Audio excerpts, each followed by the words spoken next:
welcome to the show. We are here on Forza 5. I was trying to have another go with obstacle course racing.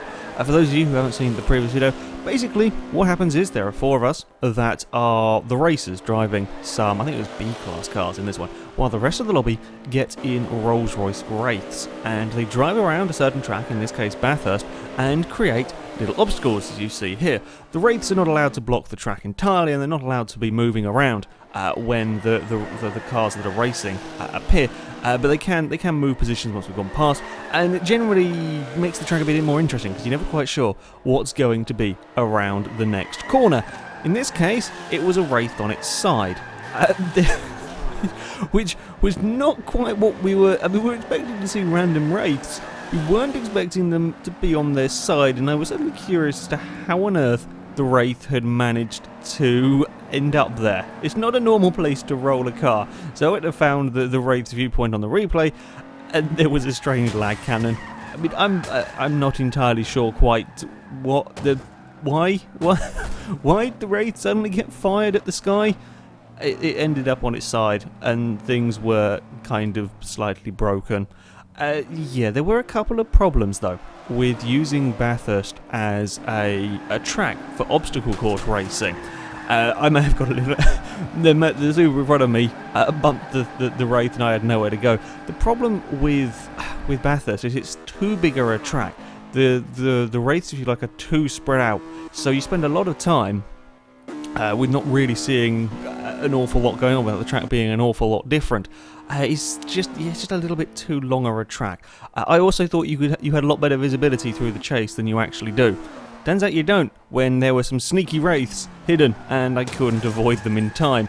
The other downside to Bathurst is, in a few places especially, there is an awful lot of runoff, so you can just throw your car off the track. I didn't quite have time to do it, but I think everybody else managed to avoid those Wraiths there just by simply chucking their car off the road. There are dangers with simply chucking your car to the side, as the Subaru finds out, gets a very big slide on. Well done for keeping that one together. I think he had a wheel on the grass as he turned or dabbed the brakes, and somehow saved it. That would be a brown trouser moment. The Datsun at the front was miles ahead of everybody, but he had his own problems and managed to spin it. Yeah, you thought you got away with that one. You didn't. I found it. There was not even, well, there was just about a Wraith in sight. The Datsun managed to spin. Was so far ahead of the rest of us that he would go on to win. Yeah, Bathurst wasn't really working for the obstacle course race. We thought we'd give it another go just to see a different group of people, if things would be a little bit different. First corner, there was a little bit of a bump between a Cadillac and a BMW, and then the BMW and the Audi.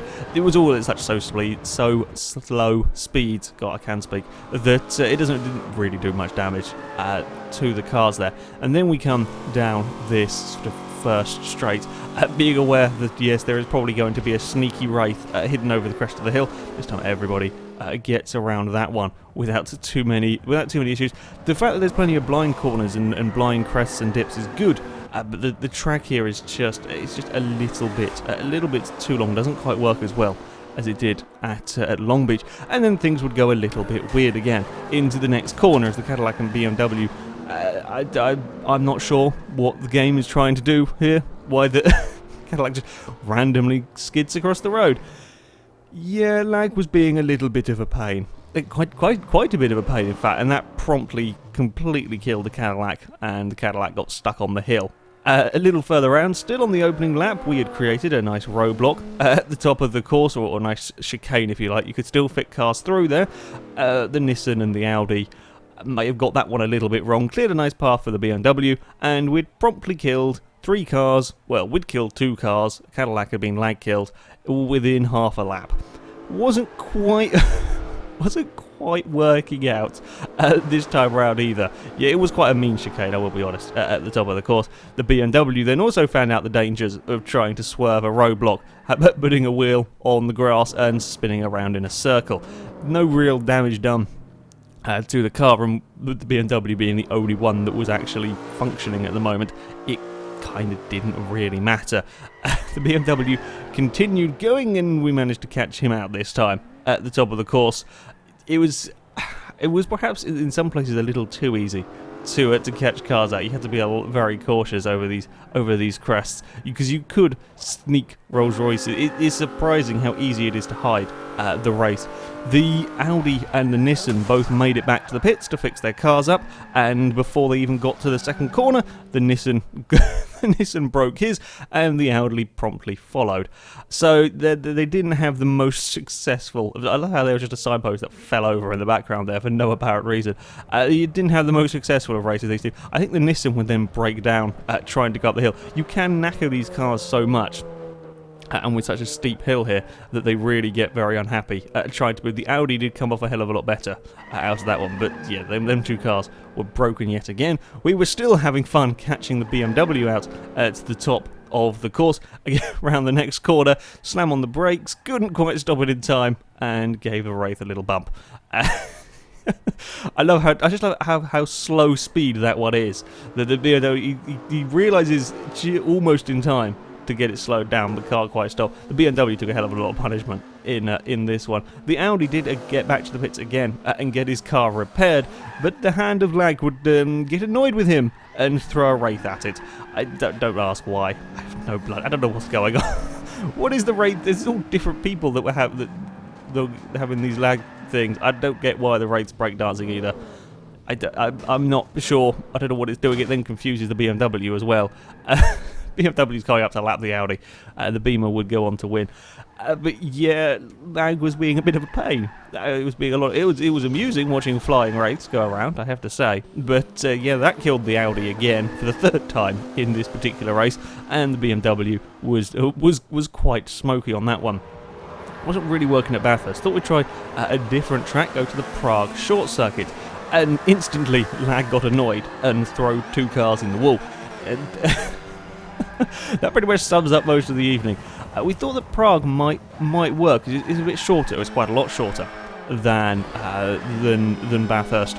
So you could have lots of obstacles around the track, and again, it's very narrow. There's not so much runoff area for the cars to escape to. I thought it might make for an interesting course. Mini gets things a little bit wrong. Ends up pushing the Wraith. The Miura. I'm not sure if the Miura stops or uses the Wraith to stop. One of the Wraiths then very kindly moves out of the way because it got the Mini trapped. But that completely killed the Mini, and 3 cars were out before the end of the first lap. Yet again, although 2 of them were down to Lag.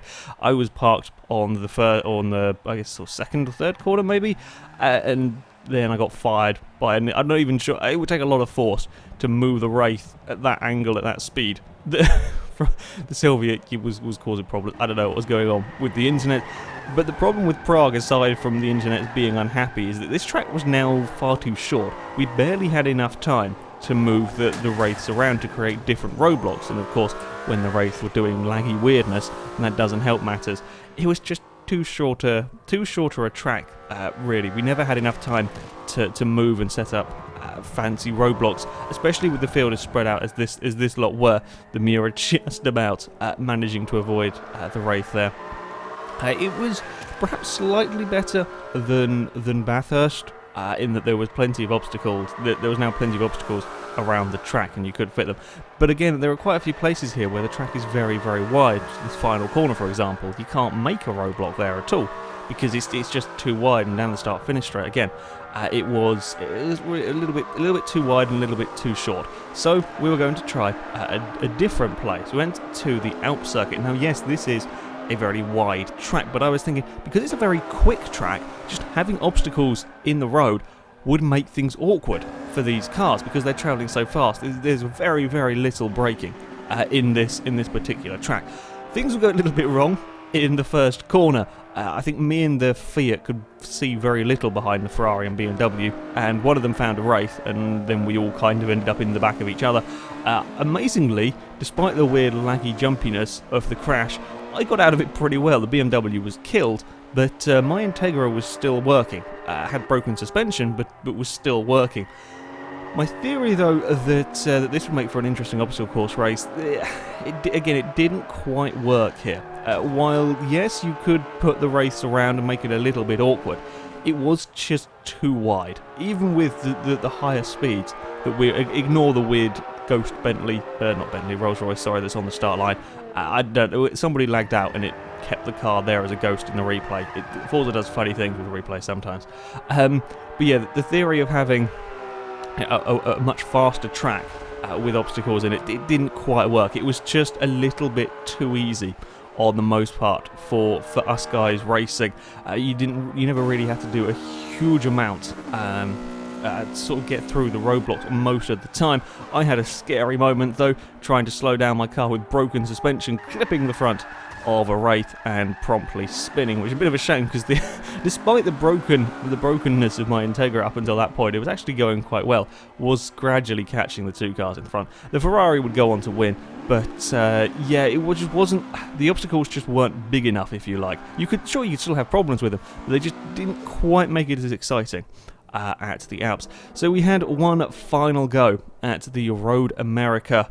I can never remember, the West alternate layout. It's one of the shortened versions of the Road America track. A few people had dropped. It was getting quite late in the evening by this time. A few people had dropped out, so we were only running 3 cars. We had a couple of less obstacle wraiths lying around. Now, the theory behind this track was that there's still quite a few blind corners around here. Yes, there is a little bit of runoff, and I would much prefer to have walls lining the track either side, but there are still plenty of blind corners that you can hide wraiths around and make things difficult.